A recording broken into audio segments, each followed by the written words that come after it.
दिवसांचा जर आपण परामर्श घेतला तर वेळोवेळी अशा प्रकारचे वॉशिंग्टनमध्ये हल्ले होणं यावरून स्पष्टपणे दिसतं की डोनाल्ड ट्रम्प यांच्या जीविताला धोका आहे, त्यांच्या प्रशासनामधल्या त्याचबरोबर कुटुंबीय असणाऱ्या काही महत्वाच्या व्यक्तींना सुद्धा धोका आहे.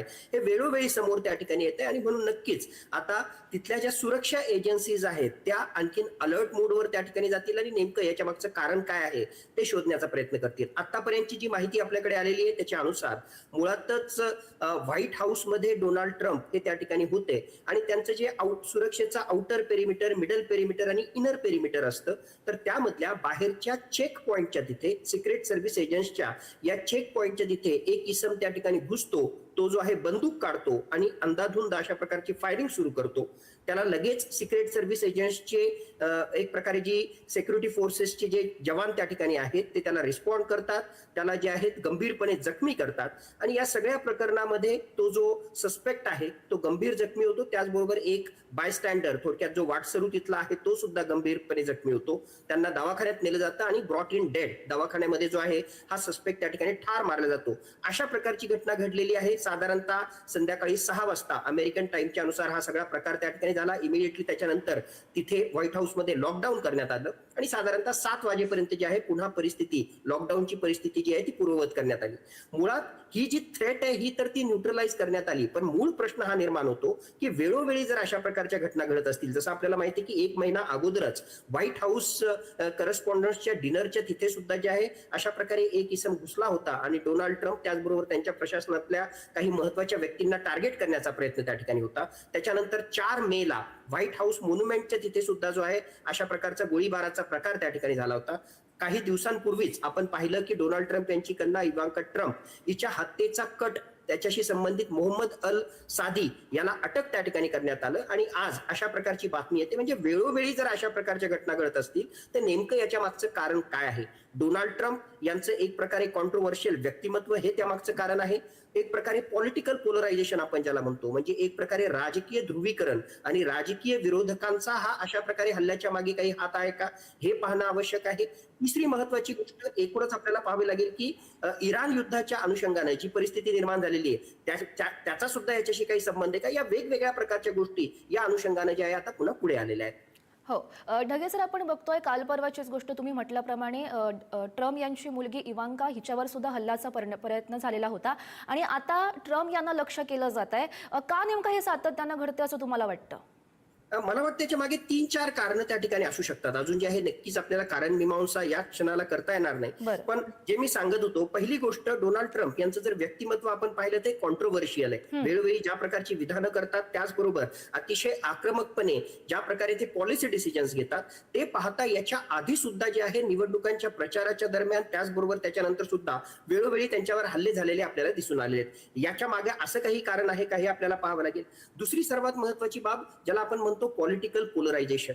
अमेरिकेमध्ये जे आहे डेमोक्रेटिक पार्टी आणि रिपब्लिकन पार्टी यांच्यामध्ये राजकीय ध्रुवीकरण फार मोठ्या प्रमाणामध्ये आहे आणि या राजकीय विरोधामधून डेमोक्रेटिक पार्टीच्या किंवा रिपब्लिकन पार्टीच्या विरोधकांकडून म्हणजेच डेमोक्रेटिक पार्टीच्या समर्थकांकडून अशा प्रकारचा काही हल्ला झाला का हे सुद्धा आपल्याला त्या ठिकाणी पाहावं लागेल. ही एक दुसरी शक्यता त्या ठिकाणी आहे. तिसरी सर्वात महत्वाची शक्यता मुख्यतः इराण युद्धानंतर ज्या प्रकारे महागाई आणि एकूणच लिव्हिंग स्टँडर्ड अमेरिकेतल्या जनतेचं जे आहे खालावत चाललेलं आहे, तर त्यातून कोणी जे आहे नाराज होऊन अशा प्रकारचं लोन वुल्फ अटॅक कुठल्या व्यक्तीने केला का ते सुद्धा पाहणं महत्वाचं आहे. आणि माझ्या मते चौथी सगळ्यात महत्वाची बाब इराण युद्धाची पार्श्वभूमी लक्षात घेता ज्या प्रकारे इराणचा सर्वोच्च नेता आयातुल्ला अली खामेनीचा खात्मा हा अमेरिकेनं केला, डोनाल्ड ट्रम्प यांच्या निर्देशाच्या अनुसार केला, त्याच्याच अनुसार IRGCनं सुद्धा आता सरळ धमकी दिलेली आहे. इव्हन ज्याला आपण म्हणतो की 18 मिलियन बाउंटी एक प्रकारे जे आहे डोनाल्ड ट्रम्प याला जो ठार मारेल त्याच्यावर त्याला जे आहे बक्षीस देण्याचं सुद्धा IRGCनं त्या ठिकाणी घोषित केलेलं आहे. आणि अशा प्रकारे इराण युद्धाची पार्श्वभूमी असताना मोहम्मद अली सादी नावाचा एक IRGCचा टेररिस्ट ज्याच्याकडे इराकचा पासपोर्ट होता तो अमेरिकेमध्ये पकडला जाणं आणि त्याचं मुख्य उद्दिष्ट जे होतं इवांका ट्रम्प जी डोनाल्ड ट्रम्प यांची मुलगी आहे आणि जेरार्ड कुशनरशी लग्न करण्यासाठी तिनं यहुदी धर्म त्या ठिकाणी स्वीकारला, हा सुद्धा राग या IRGCच्या टेररिस्टच्या मनामध्ये त्या ठिकाणी आहे. तर हे सुद्धा त्याच्या मागचं काही कारण असू शकतं. तर अशा 3-4 वेगवेगळ्या प्रकारचे जे आहे कारण या हल्ल्यामागे असू शकतात असं आज घडीला त्या ठिकाणी वाटतं. ज्यावेळेस इन्व्हेस्टिगेशन होईल त्याच वेळेस नेमकं कारण काय आहे ते आपल्या समोर येऊ शकेल. हो. ढगे सर, ट्रम्प यांनी आधीच खरं तर सावधगिरी घेतल्याचं बघायला मिळतंय, कारण त्यांच्यावर जे सातत्यानं जे हल्ले होत आहेत, आपल्यावर कधी हल्ला होऊ शकतो असं त्यांना वाटत असल्यामुळे त्यांनी आपल्या मुलाच्या लग्नाला जाणार नाही असाही निर्णय घेतलाय. खरं म्हटलं तर अमेरिकेचा राष्ट्राध्यक्ष म्हणजे जो आहे तो very very very important person आहे आणि त्या अनुषंगाने त्यांची सुरक्षा व्यवस्था सुद्धा जी आहे अत्यंत मजबूत त्या ठिकाणी असते.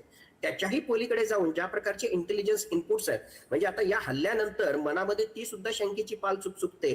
काही तासांपूर्वीच याच डोनाल्ड ट्रम्प यांनी एक सोशल माध्यमांमधून जे आहे मेसेज त्या ठिकाणी केला होता की विकेंड या आठवड्याच्या शेवटी मुलाचं लग्न बहामासला त्या ठिकाणी आणि त्या लग्नाला मी जाणार नाही. मी जर लग्नाला गेलो तरी मारला जाईल आणि जर लग्नाला नाही गेलो तरी सुद्धा मीडियाच्या क्रिटिसिझममुळे मारल्या जाईल, अशा प्रकारचे जे आहे विधान त्यांनी त्या ठिकाणी केलं होतं. मग खरोखरच तशा प्रकारचे काही इंटेलिजन्स इनपुट होते का की त्या इंटेलिजन्स इनपुटच्या आधारावर त्यांच्यावर हल्ला होणार आहे अशा प्रकारची माहिती त्यांना होती? बहामास सारख्या ठिकाणी गेलं असतं तर आणखीन तो हल्ला जो आहे होण्याची शक्यता वाढली असती, कारण सिक्युरिटी तिथे एक प्रकारे डायल्यूट झाली असती. म्हणूनच एक प्रकारे सुरक्षितपणे व्हाईट हाऊसमध्ये राहण्याचाच त्यांनी निर्णय घेतला का अशी सुद्धा शंकेची पाल मनामध्ये त्या ठिकाणी चुकचुकते. पण एक गोष्ट मात्र नक्की की नक्कीच डोनाल्ड ट्रम्प यांची सुरक्षा व्यवस्था मजबूत जरी त्या ठिकाणी असली तरी सुद्धा त्यांच्या विरुद्ध एक प्रकारे सिक्युरिटी थ्रेट सगळी परिस्थिती पाहता वाढतच जाते आणि आपण हे विसरायला नको की कितीही. Hey, quick question. How much have you invested in mutual funds?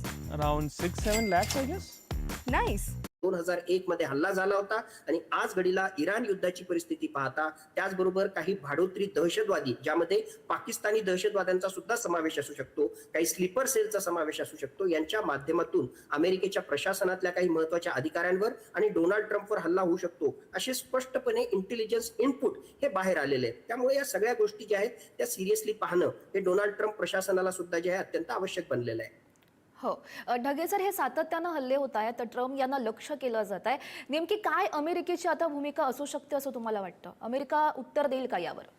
माझ्या मते इंटेलिजन्स ग्रीड जे आहे ते आणखी मजबूत होईल. यामध्ये एक गोष्ट आपल्याला लक्षात घ्यायला हवी की वेळोवेळी जरी हल्ले होत असले, कुठेतरी जे आहे इंटेलिजन्सचं काही अंशी फेल्युअर जरी असलं तरी त्यांचे जे सिक्रेट सर्व्हिस एजंट जे आहेत ते अत्यंत प्रॉम्प्टली ऍक्ट करतायत. साधारणतः मागच्या महिन्यामध्ये जो हल्ला त्या ठिकाणी झाला होता, 24-25 एप्रिलला जो हल्ला झाला होता, त्यावेळेस सुद्धा व्हाईट हाऊस करस्पॉन्डन्स डिनर्सच्या वेळेस काही क्षणाच्या आत सिक्रेट सर्व्हिस एजंट्सनी ऍक्ट केलं आणि त्यामुळे त्या हल्लेखोराला जे आहे त्यांनी जागेवरच त्या ठिकाणी पकडलं. नंतर त्याचं जे इन्व्हेस्टिगेशन त्या ठिकाणी सुरू आहे. आजच्या घटनेमध्ये सुद्धा जे आहे चेक पॉईंटच्या तिथेच त्याला न्यूट्रलाइज करण्यामध्ये सिक्रेट सर्व्हिस एजंट्सला यश त्या ठिकाणी मिळालं. त्यामुळे त्यांची सुरक्षा व्यवस्था मजबूत आहे, पण कुठेतरी इंटेलिजन्सचं फेल्युअर आहे. म्हणून माझ्या मते इंटेलिजन्स ग्रीड आणखी मजबूत करणं, जसं मी सांगितलं की आउटर पेरिमीटर, मिडल पेरिमीटर आणि इनर पेरिमीटर, ज्यामध्ये वेगवेगळ्या एजन्सीजचा समावेश असतो. म्हणजे सिक्रेट सर्व्हिस एजंट्सच्या सोबतीलाच FBI त्या ठिकाणी रोल आहे, मेट्रोपोलिस जे त्या ठिकाणी आहे, थोडक्यात वॉशिंग्टनचे जे लोकल पोलीस आहेत त्यांचा समावेश त्या ठिकाणी त्याच्यात आहे. त्याचबरोबर त्यांचे जे कॅट कमांडोज असतात अँटी टेररिझमशी रिलेटेड, त्यांचा समावेश आहे. यांच्यामधलं कोऑर्डिनेशन हे आणखी मजबूत त्या ठिकाणी केलं जाईल, इंटेलिजन्स मजबूत त्या ठिकाणी केलं जाईल आणि या अनुषंगाने जे आहे त्यांना सुरक्षित करण्याचा प्रयत्न केला जाईल. आणि इन्व्हेस्टिगेशन मध्ये जर असं त्या ठिकाणी आढळलं की हे लोकलाइज्ड किंवा लोन वुल्फ अटॅक नाहीये, यामध्ये जे आहे मोठी साजिश आहे, याचे काही धागेदोरे जर ग्लोबल जिहादी नेटवर्क पर्यंत पोहोचले किंवा IRGC पर्यंत पोहोचले तर माझ्या मते डोनाल्ड ट्रम्प यांचं प्रशासन याच्याशी संबंधित सुद्धा आक्रमक कारवाई त्या ठिकाणी त्याच्यात करतील आणि आणखीन जोरदार हल्ल्यांचा सपाटा ते भविष्यामध्ये लावतील. पण हे तेव्हाच सगळं त्या ठिकाणी ज्यावेळेस इन्व्हेस्टिगेशन मधून क्लिअर कट असे इंडिकेशन्स मिळतील याचा संबंध इराणच्या IRGC किंवा ग्लोबल जिहादी नेटवर्कशी आहे. हो. ढगे सर, आपण बघतो युद्ध अजूनही काही थांबलं नाहीये. या खरं तर इराण अजूनही हल्ले करण्याच्या तयारीमध्ये आहेत. इराणनं हल्ला केला या संशयातून खरं तर अमेरिका आता त्यांच्यावर हल्ला करू शकते का, त्यांना उत्तर देऊ शकते का, हा सगळा प्रकार बघता? फक्त या प्रकारामुळे मला वाटत नाहीये, पण एकूणच जी परिस्थिती या प्रकारामुळे फक्त त्या ठिकाणी नाही, पण एकूणच परिस्थिती जर आपण त्या ठिकाणी लक्षात घेतली तर एका बाजूला जे आहे डील करण्यासाठी अमेरिका आतुर आहे, तशा प्रकारचे प्रयत्न सुरू आहेत. पण जर डील झालं नाही, दुर्दैवाने ज्या प्रकारचे इंडिकेशन्स मिळत आहेत की चायनाचं इंटरव्हेन्शन जे अमेरिकेला अपेक्षित होतं इराणवर दबाव टाकण्यासाठी आणि डील करण्यासाठी, त्यामध्ये अमेरिकेला यश त्या ठिकाणी मिळालं नाही. अजूनही चर्चा सुरू आहे, पण इराण जो आहे पूर्णतः अमेरिकेच्या अटी शर्तींवर अशा प्रकारचे डील करायला त्या ठिकाणी तयार नाही. म्हणून जर ही असाच डेडलॉक त्या ठिकाणी राहिला तर माझ्या मते येणाऱ्या काही दिवसांमध्ये अमेरिका जबरदस्त अशा प्रकारचे लिमिटेड एअर स्ट्राईक करेल, ज्यामध्ये खार आयलँडचा समावेश असेल किंवा काही इराणच्या महत्वाच्या ऑइल इन्फ्रास्ट्रक्चरचा समावेश त्या ठिकाणी असेल. आणि माझ्या मते एक गोष्ट आपण विसरून त्या ठिकाणी चालणार नाही की अमेरिकेपेक्षा सुद्धा भविष्यामध्ये इस्रायलचा जो आहे अत्यंत महत्वाचा रोल त्या ठिकाणी असेल, इस्पेशली अशा आक्रमकतेमध्ये, असं मला पर्सनली त्या ठिकाणी वाटतं. अमेरिका एक प्रकारे ऑफिशियली त्यांनी डिक्लेअर केलेलं आहे की ऑपरेशन इपिक फ्युरी